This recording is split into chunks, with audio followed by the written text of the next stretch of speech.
So guys, dito po kami nag-order ng aming mga pagkaing Pinoy. Nandito na po sila. Papakilala ko po sa inyo ang aming yung Asian Ladin dito sa Germany kung saan kami bumibili. Dito na po sila, yan po oh. So nandito na po sila guys. Sis, ano po yung pangalan ninyo? Loralex Jackson. Asian Grocery yung namin, tindahan. Pangalan ng tindahan. Sa po yung Bread and Hope, 25 Schulhorst. Yung naka-location ng tindahan namin. Okay. Yan po yung aking mga orders. Wow. Nandun yung kanyang asawa. So guys, kung gusto niyo po mag-order ng mga pagkaing Pinoy, yan po sila.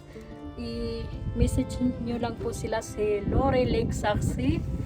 Yan po sila. At para matikman ninyo ang mga pagkaing Pinoy. Dito po sa Germany na mga Pilipina na kagaya ko. Oh, may mga isda. Marami kaming yung nami-miss yung mga pagkaing Pinoy.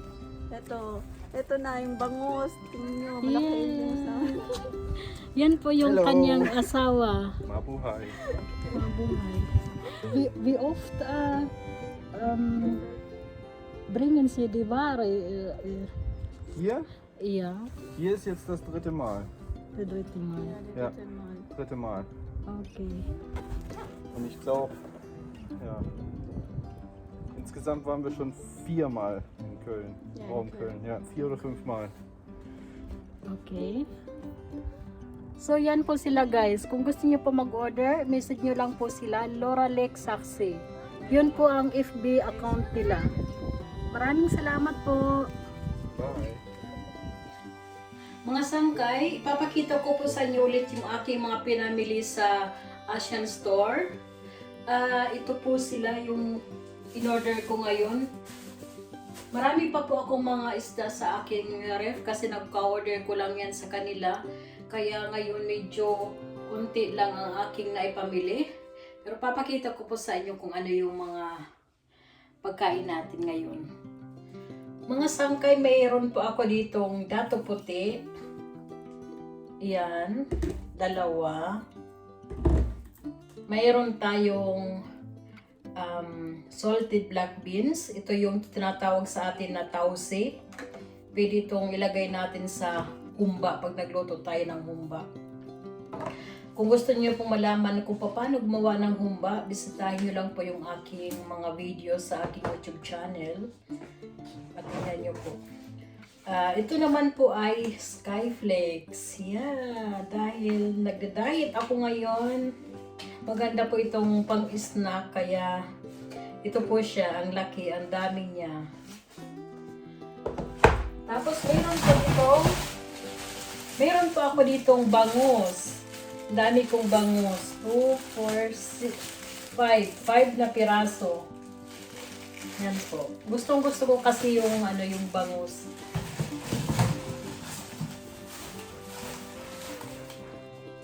So meron din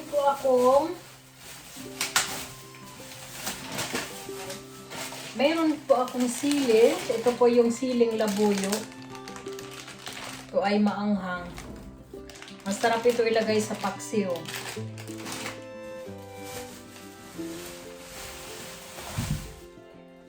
Yan. Ang daming sitaw.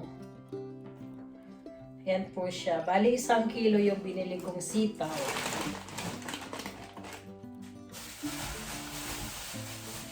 Tapos meron din po tayong gabi. Gabi po ito. Ilipat ko yung camera. Meron po tayong gabi at saka kamote. Ito po siya. Ang ganda ng kanilang mga mga kamote at ay ito gabi. Talagang fresh na fresh yung kanilang mga gulay. At saka ito naman yung kamote. Ito. Bumili ako last time ng kamote at saka itong gabi. Talagang nagustuhan ko kasi yung kanilang kamote matamis. gusto ko itong kulay ubi na na kamote. At saka, mayroon din po akong isi-share sa inyo. Alam niyo po ba ang ginagawa ko sa kamote? Hindi ko po lahat ito kinakain. Ang gagamitin ko po dito kasi ngayon ay magsa-summer na. Ang gagawin ko po dito ay patutubuin ko siya dito sa loob ng bahay